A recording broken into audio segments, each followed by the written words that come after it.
Kelvin, full disclosure, whenever you're on Dan's show or on this show, we get a ratings bump. You do. And I suspect you've driven Netflix's subscriptions through the roof with that offering. Well, I've had a word with their CEO about that, and I'm on a slight earner, so you'll be fine.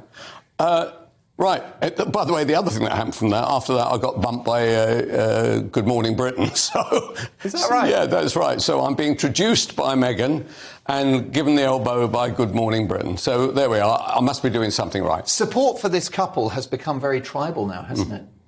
Well, it has a Diana effect. Do you remember in the Diana days? Yes. Where you were either pro-Diana or pro-Charles, and the two would fall out with each other. Diana, to many, she was deified and she was this angelic figure. Yeah. But the Diana that you knew as a top newspaper editor would be tipping off photographers saying, I'll be in this museum at 3 o'clock tomorrow. Totally agree. And it all worked great because you then took a picture, stuck it on page 1, you didn't have any other news, and boom, the circulation went up. You were a genius, she was happy, everything went well. So the effect, now the trouble now is that the Meghan Harry thing is the complete opposite of that.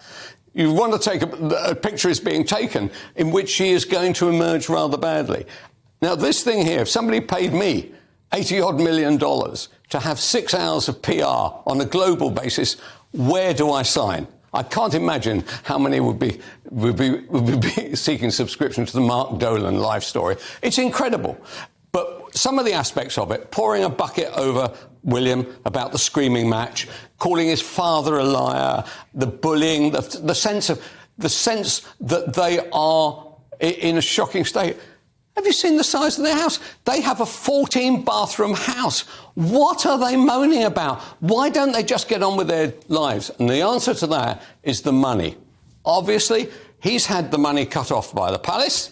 She was an actress who had a brief spell of fame in a soap which has now been discontinued. Where is the queue in Hollywood? I tell you what, I tell you what, we're looking for a new superwoman. I tell you we'll go for Meghan Markle. It's never going to happen. So they're going to have to, they have a big lifestyle, they have PRs, they have lawyers, they have this, they have that.